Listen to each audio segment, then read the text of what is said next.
welcome to Wellness Wednesday. Welcome to Native Wellness Institute's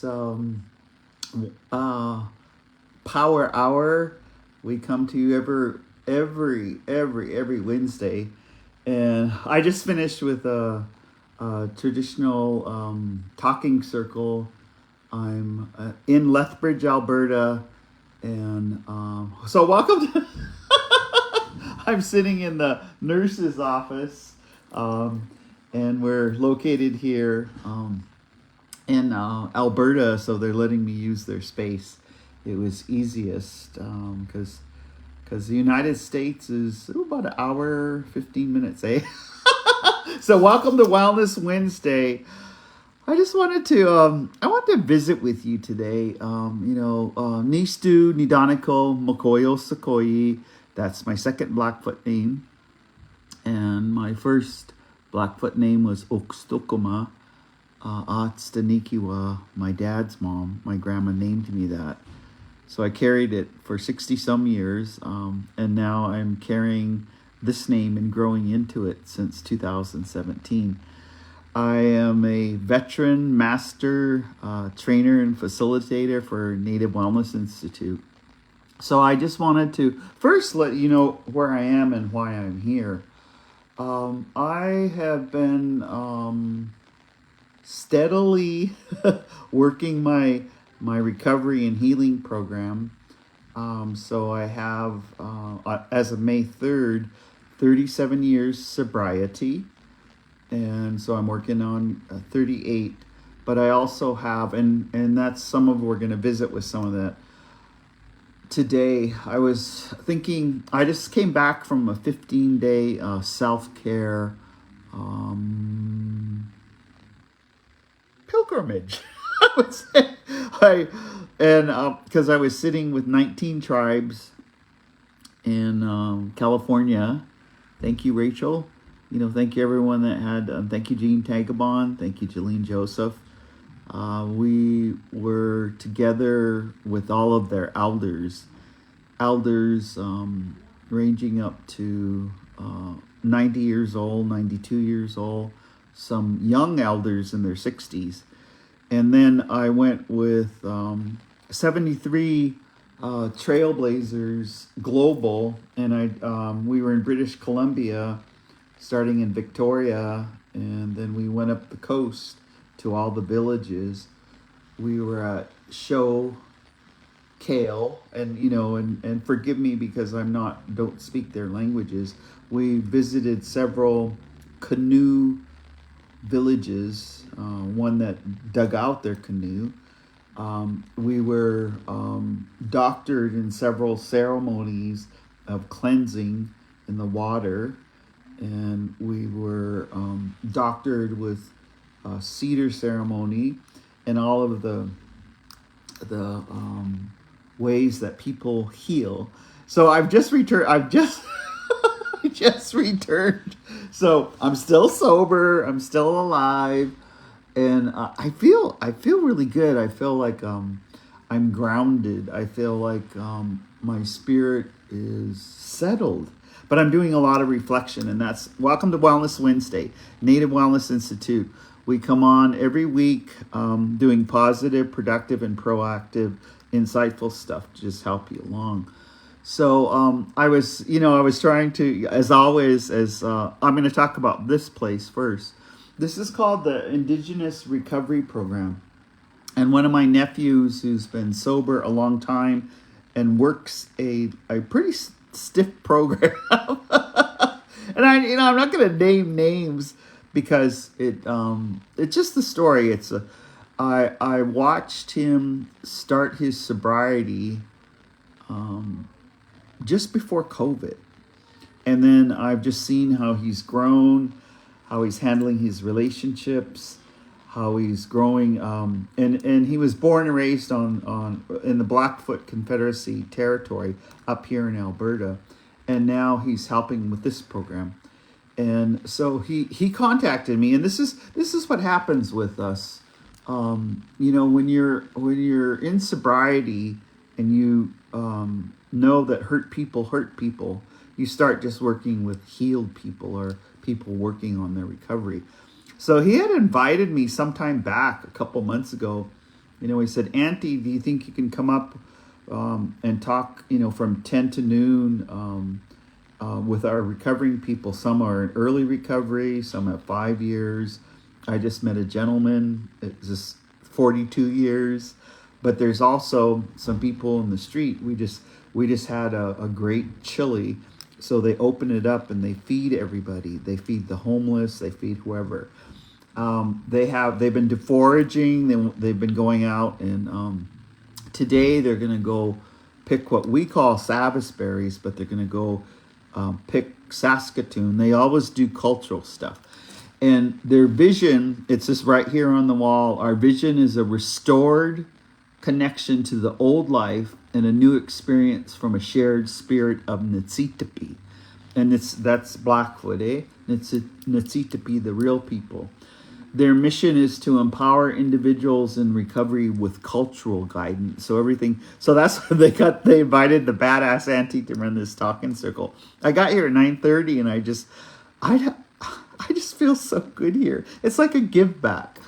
And they believe recovery is a path to improve the quality of life by finding balance of physical, emotional, mental, and spiritual states of health and well-being, guiding a life of harmony and connection with self, community, and creation. So, woohoo! How was that?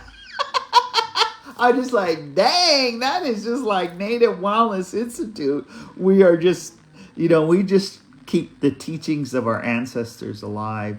And it's a work in progress. We started in the 80s, 25 years ago. I love our executive director, Jolene Joseph. She says she doesn't say we're a nonprofit, but we're a social profit. So for the past 25 years, I've just been involved in creating safe spaces and gathering for people to heal. And so it's like, woohoo! So the group here, they sure can tease. And, so they were just teasing me up and down. I was teasing them up and down. And that's part of healing.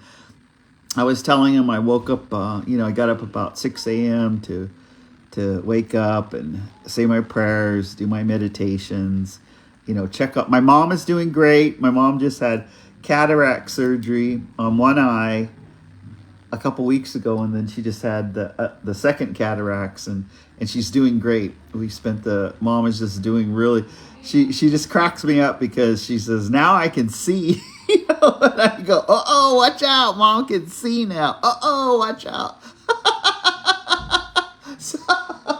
And then in addition to that, I'm just visiting with you. She went and picked up her new ortho shoes, and these new ortho shoes, they kind of look like Hoka's, but they're very expensive, and they give her support, and they look badass. They're like black, and they're shiny. They kind of look like a Nike shoe, but anyway, we went and picked up her shoe, and so she had new shoes, new eyes at 86 years old. So how cool is that? I'm just sharing, because when you get to be, I'm the oldest daughter, and my sister, mom's independent, ruthlessly independent. But when you get to be a caretaker of your parent, and she still lives alone, still drives her own truck, and now she's just excited because she has new eyes and new shoes. And I said, because she was telling us she was putting on her new shoes. I said, yeah, my mom loves to dance. And we were thinking, traditional Indian dance. She likes to put on her headdress and at least dance grand entry and hug everybody. And just a grandma like that, hugging everybody, just hugging everybody. And of course, the non-native person, helping her, the health professional, he said, yeah, I bet you can dance. And she goes, yeah, I can jitterbug. And I thought, yeah, Mom is she's an awesome jitterbugger. So I said, Mom, with those shoes, you could do pretty much anything you wanted to do. And so so I'm just coming from that. But this organization, I've just read, it's a recovery program. and they're in the big city. Lethbridge is the big city. We have Kainai's reserve is not too far. Abatsapikani Brockett is not too far. Sixikai, and then we have a lot of Métis relatives. So it's like it's a conglomerate of diversity of reserves, and they can come here. The door is always open, but they're, I was, as me, I come into, it's like a treatment program.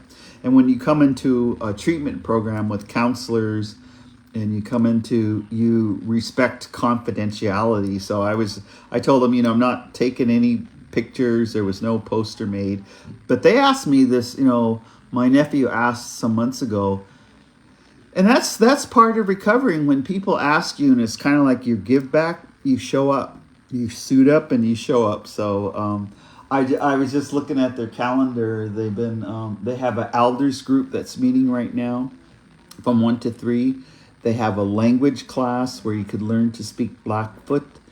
They have a foraging class where they said they just went out and they gathered sweet pine and they gathered sneezing root. So we ended up talking about sneezing root is a very powerful medicine, and it's just ripe for the getting the root itself throughout our mountains. And where I live, like you could shoot on Inastico Chief Mountain, there's just lots of sneezing root. When you go into the Sun Road, there's lots of sneezing root. And that is that root saved people's lives before we had the vaccine with COVID. It's also very, and it's something that you snort it up your nose and you sneeze uncontrollably. That's why we call it sneezing root. And what it does is it's like, if you've ever taken airborne or something like that, it's like, I don't know, 100 times more powerful than that. You sneeze so hard, you readjust, and all of your respiratory here down into your lungs starts to heal with the sneezing root. And so they've been out gathering and foraging some of that. So they're teaching, the natural medicines around here. Of course, the sages, the goxamy is all out. Now they call them Saskatoons, we call them Savisberries. They're going out today, and and they still call them clients. I just call them relatives. They come here and they can go out and they can learn about plants. And I was just loving that they had a real good energy from the males, and they come from the Brockett area, and then they have some of the Kainai grandma elders and auntie elders. They simultaneously are teaching them. And so this Indigenous Recovery Coach program, they invited me to come up to talk. So I said, do you have a quiet room? So I'm in the nurses station. But yesterday I wanted to, it's about reflections. And I was, even with the non-native staff here, because they have a lot of counselors, they have licensed clinical social workers, they have MDs, they have all of that, and they're all banding together to bring wellness and well-variety. And I just we've been talking since 9:30, and it came to me, and the same thing yesterday when I was at the Benefice healthcare facility with my mother, is that part if you're going to learn about healing, like in your own recovery, we have to look at the patterns in our family, the good patterns and the not so good patterns. And if we're going to break the cycle, then we have to break and not do the patterns after we've identified what they are, and then do the healthier patterns. And so as I was just talking, so I think today's subject is on colonization. Because everyone, wears T-shirts, not today, colonizer. Or, up here in Canada, they're really, there's a lot of focus on pretend Indians or fake ASS Indians versus, they were calling it the real wooden Indian. Because as I was talking, they go, yeah, she's like the real Indian. And whatever, I can't be anything else. I can't transform. I don't want to be. I just want nistu natsitapi. Nistu amskapi pikani. Nistu siksaketapi, Blackfoot Confederacy. But I have a lot of experience in facilitating healing. So we know hurt people, and healing people heal people. So let's talk. So what is colonization? Because how can we simplify that definition, and then how do we begin to heal? So the comfortable definition that sits with me is when someone comes from the outside, and here they call them settlers. People even introduce themselves as settlers. If they're Irish, they're a settler. If they're German, they're a settler because they came and settled. They're settler here. And we have different terms in America. There's different terms in New Zealand. Pakia, there's in Australia, there's the black fella. If you're a black fella, you're dark, and then there's the white fella. So colonization, I have heard it's a formula. It's a formula that they come in, and this is how they genocide us and destroy us. So think about it. When they come in, the first thing that they do is take away how you pray. Take away how you pray, and then they try to colonize you to pray how they pray. So that's how, organized religions came in. They take away how you pray. And the second thing, and so this is like a very big thing to think about, is they disenfranchise your men. So the men of color, all of our Native men, all of our First Nations men, all of our Indigenous men, they disenfranchise them. And that is a long process where it's almost like castrating men. And like in New Zealand, 70% of their men are locked up in prison. So that's one way to disenfranchise your men, is even if they aren't criminals, is to make them criminals, arrest them, and put them in prison. So you take away how they pray, you disenfranchise their men, and then there's collectively another process. You take their children, and that's when you rip their children from the mothers, rip their children from the villages, rip their children from the families. Here, it was 60 Scoop, it was Kamloops, it was residential school. In the United States, it was boarding school. It was all of the boarding schools, Carlisle, Chamawa, Sherman. We could just, all of, and so you take away how they pray, disenfranchise their men, take their children, and then you very quickly try to take their language. Make sure you punish them not to speak their language, and you reward them to speak English, or British style English, or and so take away how they pray, disenfranchise their men, take away their children, take away their language, and then you take their land, their sacred land. If it's the Black Hills, if it's the Four Corners, the Four Mountains, if it's whatever their sake, you take their land, and then there's just some lingering. You do these components, and then you just add a drug. Whiskey traders, alcohol, marijuana, cannabis, gateway drug. And then you whatever it is, cocaine, heroin, fentanyl, you just give them this drug. And there's some steps in between there. This colonization process, or process, they say process here. Once you do this and you add the drug, boom, genocide. So this program here is trying to intervene in the genocide by helping addicts like myself like maybe if you have an addiction and you're in recovery, that helps them heal not only through 12 step, not only through talking circles, but also through the culture, with the language, with gathering the plants, with the ceremonies. And there's Circle Camp is just winding down on the Montana side at the Y. The Circle Camp here, they were just inviting me because they'll paint faces with red ochre to clean you off on Friday. And they were just, that camp starts here at Kainai. So then there's other, we've had sundances from Mooseman to Buster Yellow Kidney to Joe Ironman at Fort Belknap. They have had, they always have theirs at the solstice, June 20th, are right close around there. We've had those sundances.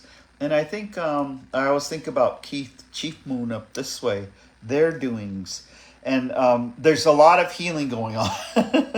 So this colonization, but I wanted to speak about some patterns, because when you have all of this happening, that you can't pray or have your ceremonies or have your protocols, and then you disenfranchise your men, and you start to take away what was done. We just have to undo that, and that's like a big undoing, breaking patterns. We were just I was with the group, and this group, often in recovery, they say someone in alcoholics and drug addicts, that they don't have relationships, that they take hostages. And that taking hostages is where in a relationship people try to control each other, keep track of who you're talking to, keep track of where you're going, keep track of, you shouldn't wear that, or all they try to change you rather than just accept you as you are. So we were just talking about that, and I laugh because to me, I think that we begin to mature when we can laugh at ourselves. When you can laugh at yourself, especially, and I'm doing a lot of reflection, when I was in my 20s, when I was in my 30s, when I was in my 40s. And yes, I did do that because I just started healing.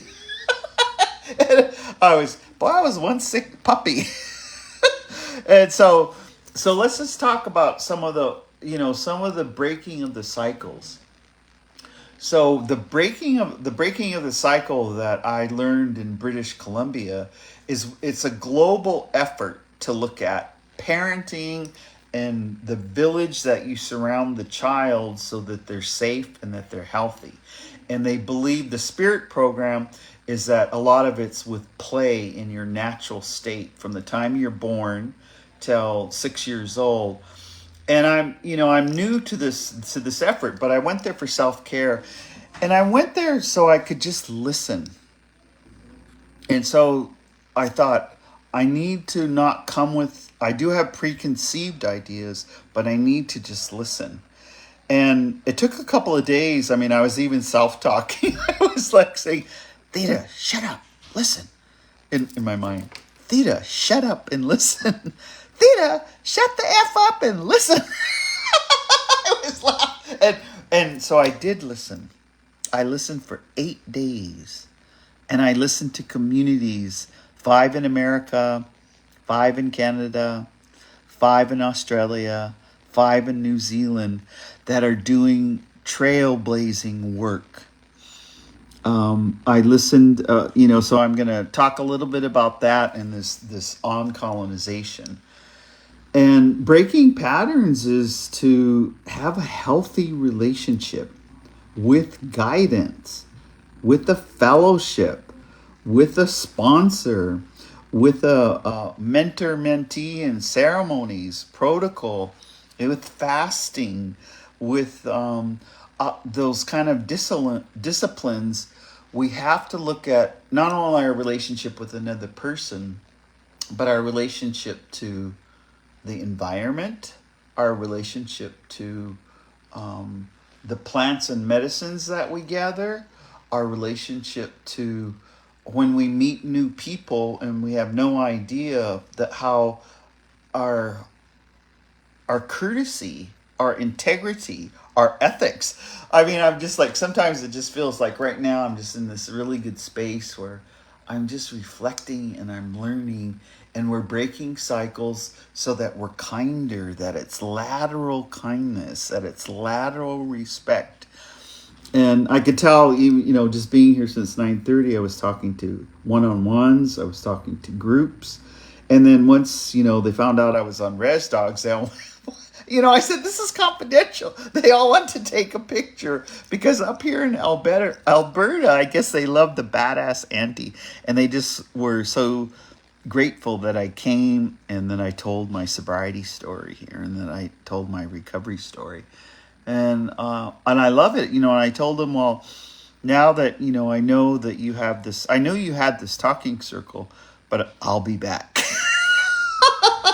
Because I always, my home group, for AA is in East Glacier, Grizzly Bear. And then I have Native Dads Network. I listen to Native Dads every Tuesday. I was just thinking about that. For the last 5 years, I've been listening to Native Dads Network and Mike Duncan and, checking on Albert, checking on Mary Hummingbird, checking on Dean Hogland, I could just start naming them, Papa, we were just together at the Healing Together with the 5 organizations. And I was so proud of us because we're trying to coordinate in healing instead of competing. And you begin to break the cycles when you find other clean and sober people working on their healing. You break a cycle. It's just like with gambling. Gambling is an addiction. It helps me as an individual when I can visit with those who don't gamble. And that's a tough one, with stick game. But I don't gamble anymore because I work a program around it. So this on-colonization, what other cycles do we need to break, in relationships? Other cycles that we need to break is, they were calling it gut health. Last week, I was just with all of that's the word they use, not all the fancy terms. They said it's all about gut health. And gut health is what, it depends. If you have gut health, and you think about it, like when your emotions are all out of whack, you might lose your appetite or you overeat.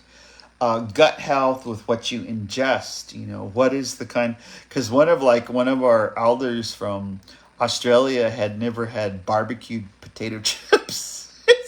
So when she got out, we were in Vancouver, and she bought some and she liked the taste, but she ate too many and it caused her to get really, really sick and real puffy because, man, there's a lot of sodium in those potato chips. I'm sorry to announce.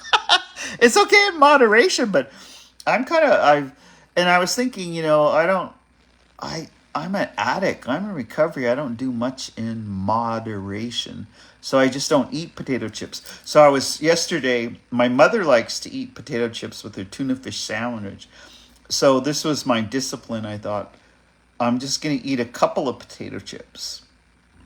And I ate a couple, but once you eat a couple, you want to eat the whole thing. And I go, dang, I'm just an addict. So rather than, I just don't want to eat any more potato chips or want to eat anything white. So that includes people. No, I'm just teasing you. I'm just teasing you. So that gut health. We need to break patterns. One of the patterns, looking through a trauma lens, was my people were starved to death where they didn't have food. And so one of the things that we always do is we all say, did you get enough? They always will bring you seconds. They always bring you more food. And that's not good for gut health, because I was with some people who, you should eat smaller meals and you should graze 4 or 5 times a day, not just like overeat. And and I was thinking of that because they were feeding us full breakfast, but they were feeding us in this gut health fresh salmon, fresh crab, fresh halibut, and they were saying that's for gut health. Fresh salmon, that fresh halibut. I even had a dragon halibut with a little bit of sauce, but it was a fish that was so delicious, and and they had fresh vegetables, very fresh, not like your res vegetables. They have food deserts, where it's hard to get fresh vegetables, but they had fresh vegetables, fresh fruit. And even when they did make, up here they call bannock, it's like little fry breads, but they even made bannock with huckleberries in it. They made bannock with savas berries in it. So it was about gut health. So sometimes, in that colonization, when you're taking away how they pray, take away, disenfranchise our men, take our children, take our language, take our land, think about the cycles you're breaking, because some of the core issues, and it's lateral violence is, when we're not healed, the lateral violence might be bad gossip. The lateral violence might be you lose their purchase order. The lateral violence might be that you slander and start trying to ruin their reputation.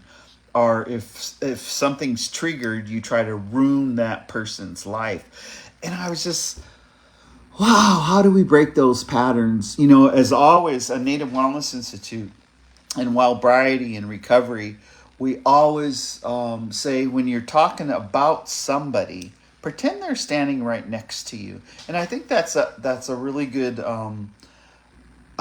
discipline, so that you say it as if they were standing right here so they could hear you.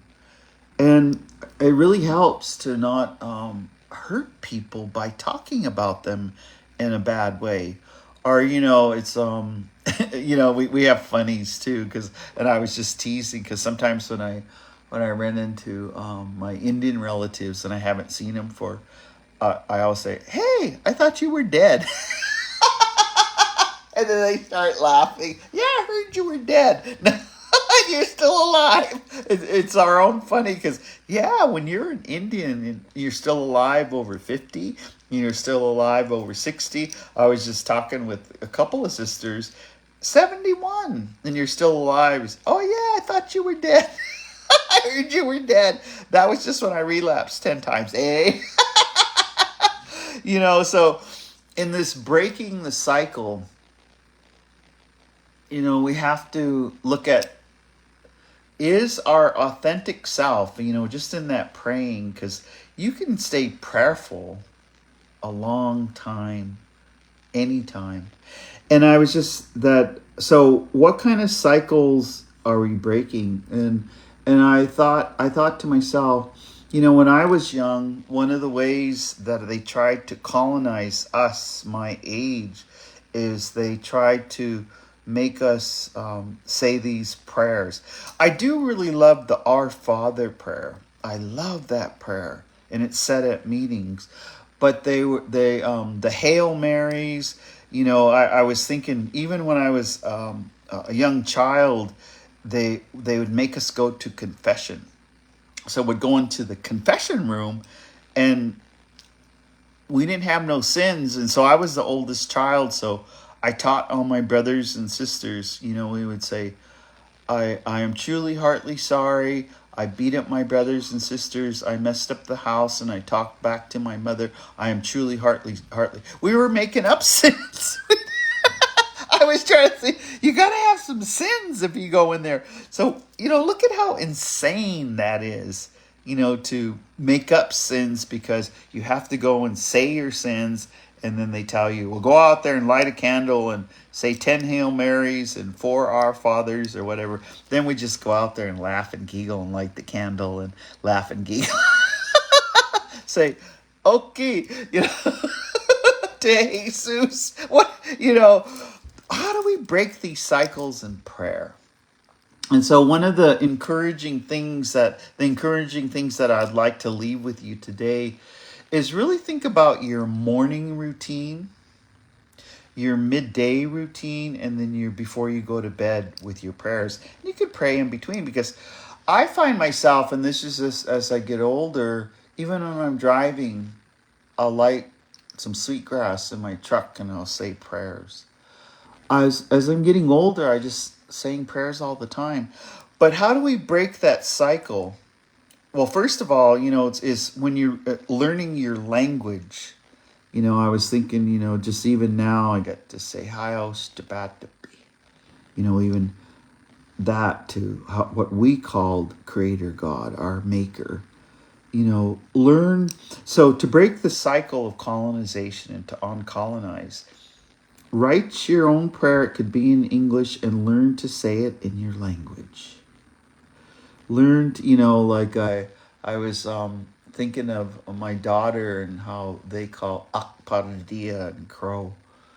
I'd always encourage her to learn Crow prayers, to learn Northern Cheyenne, and to learn the songs. So part of, learning, breaking that cycle is to learn the songs and the prayers in your language. The best you can. Practicing. It's not night and day, like fluent speaker, no speaker. We're all practicing speakers. And so just to pray, try this. I encourage you to carry your tobacco on you all the time. I have my pouch here, and at the bottom is some of the tobacco I grew. And I've been growing my own tobacco, man, I want to say about 20 years now. Take your tobacco, you're on colonize. Take your tobacco, especially when you're by the water. Go out and take your tobacco and put the prayer down by the water.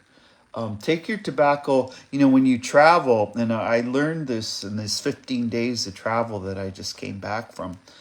And my sister, thank you, Atsta Nikiwa Lori, and mom. I spent the night before my mom's surgery, and I felt so safe. But I said, Mom, I'm putting out. So I went and put tobacco in the four corners of our hotel room, and I put tobacco right above our bedpost so that we could sleep good and remember our dreams. And then my mom was saying prayers, and I was just thinking to my breaking cycles into myself. Here I am, 69 years old, with my 86-year-old mother, and we get in the hotel room and we say our prayers. We put our tobacco down. So part of on colonization is, grow your own tobacco, get your own tobacco, invigorate your tobacco and put it out. Put it out in the my dad used to always say, take that tobacco in your left hand and then go down and get the black dirt. And you think about the black badger dirt, that we put in our smudge box, so get some black dirt and put it with the tobacco. And Dad would always say, when you do that, your ancestors get a smoke. So when you do that, their ancestors, they always listen, but they extra listen careful. So you're on colonizing with prayer by mixing that black badger dirt or black clean dirt with your tobacco as you hold it up and you say your prayer. And pray extra now. Not a quick prayer. Pray extra. If there's something going on, stay in prayer. Instead of, complaining and bitching and being a martyr, knock it off. Pray extra. Pray for the earth, climate justice. Pray for the air, clean air. Pray for the plants. Pray for your dogs. Pray for the animals. Pray for the gratitude. Start the gratitude. Our talking circle, everyone was talking about what they're grateful for. At least just start saying, these are the 3 things. These are the 4 things. These are the 5 things that I'm grateful for. And say, and if you have not so good feelings, because sometimes people hurt us, they hurt our heart, like stabs us. Pray for them. That there's in program they say if someone seems like an enemy, pray for them 15 days in a row and it evaporates. And that works. That's breaking a cycle. Take that tobacco, and say the long prayer and hold it. They were talking about the fentanyl and the methamphetamine and the oxys here, the drugs. I've seen methamphetamine addicts take the tobacco and talk directly to the drug. So even if you have to talk to, your Coors or your Budweiser, or even if you're still abusing tobacco with cigarettes, there's sacred tobacco and then there's abusing tobacco. But take your tobacco, and I've seen it work with many methamphetamine addicts where they talk directly to the meth with the tobacco, and they acknowledge, like a meth, I see how powerful you are, and I see what you have done. I see what you can do. And with this tobacco, I'm putting it down and telling you that you're not welcome inside my body anymore, and you're not welcome in this community. So in addition to the Narcan, you just pray to the pray to that fentanyl that you're not welcome anymore, and put the tobacco, and the ancestors and the Creator will listen to you, and that will start to happen. So that, on colonizing, you can see each of these steps takes some time. We have to have faith. And so really, in breaking cycles for all of these, with your men, with your children, with your language, you have to have faith. So by breaking the cycle, you can't, if you have doubt. I remember Narcissus Blood and Alvin Mountain Horse, they about 10 years ago, before he left us, they were talking about, we never had doubt. It was not even part of our language to doubt. So break the cycle by not having doubt in your prayers. Break the cycle, but once having the faith that in time, Creator's going to hear those prayers, and in time, those prayers will be answered.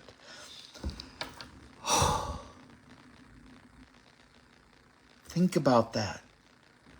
Say your prayers and have faith that Creator will answer them. That's breaking the cycle. And I always, like right now, or the group here, there were several, they haven't gone out to fast. There's, at our circle camp, there's several that, they were fasting the whole time, no water, no food, and continually praying.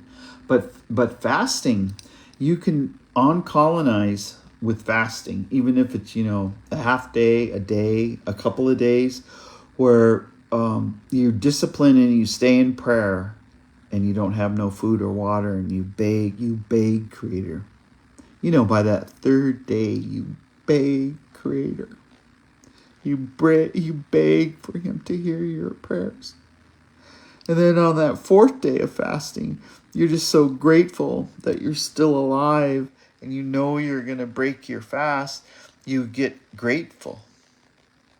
So I'm just holding this up because we have to break the cycles. And then, and no, I try not to judge, but try to be your authentic self. If you were raised Dene or Navajo, try to be that. If you were raised Northern Cheyenne, try to be that. If you were, Salish Kootenai, if you were Assiniboine, if you're White Clay, try to be that. And breaking that cycle, look at how we may have been brainwashed by some organized religion. And it's not black and white, but you need to be your authentic self, and that's how you on-colonize. Whatever your ancestors. And see, that could get complicated, because what if you have 8 tribes in you? Well, that means you just have 8 languages you can learn. That means you just have 8 protocols. That just means you have a big land base. There's all kinds of ways to look at that. And if you have non-native blood, again, you got to make peace with that. And sometimes, I'll say, if you're darker than a paper bag or lighter than a paper bag, if you're darker than a paper bag, you get treated differently than someone who can pass for white. But make peace with that. If one of your ancestors, raise your hand. I said, yeah, there was a Napiquin, a white man that snuck into our camp and started making babies. So a whole bunch of them snuck. And sometimes it wasn't they snuck into camp. They raped our women. They raped our women. One of my healings 30 years ago when I first moved home at the Blackfeet Community College, we were learning about Fort Benton. And there's many forts along here, Fort McLeod. But at Fort Benton, when they were starving us to death, they would always they would have entertainment night from our reservation. And if you brought your prettiest daughter, your good-looking daughter, and when she came to entertainment night, she would have a full spread of food and entertain. And some of that, they raped our girls. They raped our women. And then when she would leave, they would give her a bunch of food that she could give her family. So what did our family do? They gave their prettiest daughters to those at the fort, and they were raped. And they got food for the family. And that was a sacrifice, knowingly, that some young women, they didn't want to do it, but they did it so that their families would not starve to death. So if you think about that, that's like sex trafficking. Our first sex trafficking was with our young women to the ones at the fort, okay? So we have to, and the Jesuits, when they came, raped us. The priests and the nuns raped our boys and our girls. We're just now finding on both sides of the border, and I'm going to say, Father Malman, who came to Heart Butte, raped a bunch of young boys. It's fact. And so we have to break that cycle, because you can just see if they were raped as an altar boy, even on this side, the Dirty Seven or whatever, if they were raped altar boy, then they become the rapists, then they become the rapists, and they become the rapists. And so as we get clean and sober and get clarity, we have to break that cycle. And in breaking that cycle, we have to break the silence around any of this harm. We have to break the silence. We have to talk about it in safe spaces. And it's not only, punitive, like with the law. Of course you can use the law. It's in safe spaces where the truth is known. And, I even like some social media, I remember with Father Malman, some people were still trying to defend him, because often some people will defend the perpetrator. And it's not that they're bad. Because they have good feelings for that person or that priest. And so they'll try to protect him, and they're protecting the perpetrator. But they don't wake up and say, oh, today I'm going to protect all the perpetrators. We have to help everyone healing, because even, I was just thinking, even those that are the perpetrator, they often were perpetrated. So in that case, I just, I remember some were still defending him. And then our investigator for this region just came on and said, here's the site. Proven fact, this is the ones that are perpetrated. So it's the truth will set you free. So we're breaking that cycle. So even around prayer, Haos Jabatapi, Hao Ninna, Hao Napi Natusi. Please help those who hurt people, those who hurt children. Help them. And then it's about to be help the children. because we're now, we've the Power Hour has always talked about, and I work with women, I work with Two Spirit.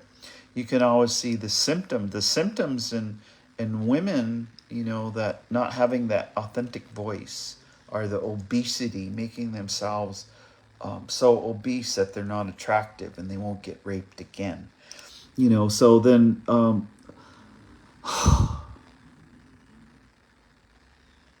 look at the symptoms and offer the help.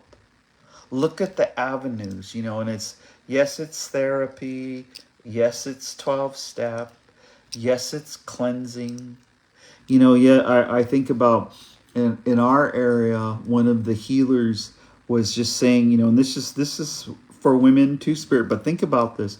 He said one of your greatest protections is to wear the color red. So then what did we do? We all ran out and bought red underwear. And that's a protection. What if it's a red bra? What if it's red, whatever, that has connotations with non-natives. But what if you had that color to protect so that you were never hurt again? So I think, even the colors that we wear, I just want to shout out to my niece Shailene. This is one of her beaded elk print earrings with elk ivories. I love these earrings, and so I wanted to wear something special today, so this color protected me and that I was authentic in my storytelling. So I did. And then I just thought, no, I got the creativity, and I think about Shailene and all her creativity and her artistry, and I think about her dad Jerry, how he got sober, and I think about her mother Jolene. When you wear the colors, you're breaking that cycle. When you say the prayers, and when you stop the lateral violence. So think about the lateral healing, the lateral kindness, the lateral ways in which we help each other. Just in that one, to uncolonize with prayer. And I love working with Gene Tagabon, because Uncle Gene and I are just really, really close, and I just love Gene because we're constantly he's working with men, and I think men need to heal with men. And women should stay out of it. Women should heal. So then think about this. So the way that we break the cycle is let the men heal with the men, the women heal with the women, the Two Spirit heal with the Two Spirit, and then we come together for forgiveness. We come together with the collective together. And so I'm just like, I'm just thinking about all the ways that we can heal, because that disenfranchising our men, and we need to be better at raising our boys. From the time they're born, that it's not re-traumatic raising our boys. Because I share this very often and have in the past. I work with women, if they've been betrayed by the father or by a man, if they've been betrayed and they have a child and that child looks just like the man, there's a unconsciousness where that resentment and that hate towards that betrayal, they put it right into the son. And the son suffers because the mother loves them, but the mother, it looks just like the man that betrayed her. So they end up, and often if there isn't the healing, the son becomes a drug addict, the son dies earlier, or the son just gets evaporated, just as like the settlers wanted us to do, gets taken out. So I would say, so we're just two things. We need to concentrate on making healthy play. And that's what I learned last week for our boys, for our girls, and our Two Spirit. And so making a healthy environment for our young boys. And so, they called it last week, they call it play, but it's interactive. Like today, I understand that Will and Shady and my sister Lori are working with 9, 10, 11, 12, 13 years old. and they're learning archery. They're learning stuff out on the beach. And Laura's good with youth, but Laura, I was teasing her. Lou, we're in our 60s and jumping around for 6 hours straight, 3 days. Yeah. That's why I'm a badass. I can still jump around at 69. But do I want, and that's the recovering, that's the healing. Do I want to be jumping around 6 hours straight for 3 days straight? Good exercise. You don't get fat. Anyway, so today, my words of encouragement. Think about, well-briety. So it's like wellness and sobriety holding hands. Well-briety.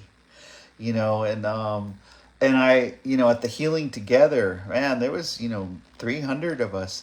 I heard so many of our native people say, my name is so-and-so, and I'm in well-briety. So that's like wellness and sobriety. My name is so-and-so, and I'm in well-briety. So what does that, it's just like, our mission to empower individuals in recovery with cultural guidance for their physical, emotional, and mental and spiritual states of health. So so as we're kind of winding down for the day, I sometimes look at the time and I go, woo, Native Wellness, welcome to Wellness Wednesday. We come to you every Wednesday and we tell stories. I come on here and I just go raw. I just go like with, what I've been doing. And, we want to encourage you. We want to inspire you to take better care of yourself.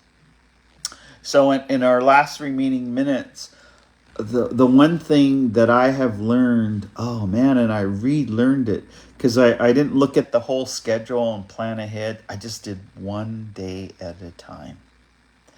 One day, I just, in this 15 days, I thought, I just do one day at a time. And it's when you do that, sometimes you lose track of what day it is. Like, was it Sunday or was it Wednesday or whatever? Even you had that during COVID. But living one day at a time and going out with your intentions. Like my intentions today is to be, and I was praying this morning to be laterally kind. And, and like I said, my meditation said, you're maturing when you can laugh at yourself. So I've been laughing at my past behavior, but once you laugh at it, correct it. God damn it. Correct it. So I think, what else have I learned about self-care? Sleep. I realized I was real different because I was like, yeah, I need 7 or 8 hours. Yeah, I want to come early because I want to be grounded so I can hear everybody. Don't come all exhausted. If you're exhausted all the time, you cannot hear people. I know that fact. So, sleep hygiene, I swear. And so, while I was traveling, so then that means, and even one afternoon, because we were going from 6 in the morning till 8 at night. So I told them, if I really want to be present by 8 o'clock, and I want to because there's so much good happening. We had a feast, we had a cleansing ceremony. I said, I need to go back for a nap. So what did they do? They drove me back to the hotel and I took a nap and I was totally refreshed and I came back. And so I could even dance in the healing ceremony. But had I been going all day, that's like abuse to elders. That's abuse to any human being to work 14 hours without a cool nap. What did Gina Ruby used to say that if a power nap is your superpower. So the other thing that I learned about self-care is not to react to information. Like I got new information because I was amazed at the epigenetic studies that they were talking about. I was amazed that I not overreact is to think about it and ponder what that means for your children, your grandchildren, for your parents, around forgiveness and around being in safe spaces. And so, I'd like to end. One of the things that I think we really need to concentrate in Indian country and in First Nations and in Australia and in New Zealand is making safe spaces where people feel like they can authentically tell their story. And if you need, do it in person if you can, but start on Zoom. Listen to podcasts. Listen, we come each week here, to really just share with you stories of healing, to become your authentic self. What else for self-care? Surround yourself with people that you want to be like. You don't want to surround yourself with a bunch of miserable people all confused and cussing at each other, right? So that's like a chaos junkie. That's a chaos junkie, surrounding yourself with a bunch of reactive people. Try to surround yourself with contemplative, quiet, reflective, mindful people. And God grant me the serenity to accept the things we cannot change, the courage to change the things we can, and the wisdom to know the difference. So I think I'm gonna. We come here, welcome to Wellness Wednesday, Native Wellness Institute. A lot of our team is on YouTube. You can see the rest of our team talking about how they stay in well-variety, or how they stay well, how to get your well on. And just like I'm heading to, if any of you are going to Milk River, I'm just excited, and I'm going to end with this. I'm excited because Renee Howley is sponsoring an all women's grass dance special. And I think that it's healing for our Two-Spirit, healing for our 8 reservations in Montana, but you're welcome to come out. And I think she's raffling a buffalo robe too. Maybe we were teasing, I was talking to her on the way here. She said, yeah, that could be your snagging buffalo robe. So if you see me walking around the camp with a buffalo robe, that means that I'm cold. That means I'm not snagging. Anyway, with that, I'm going to sign off. And we'll see you next Wednesday. Kitsikako Mem. I cherish and I love you.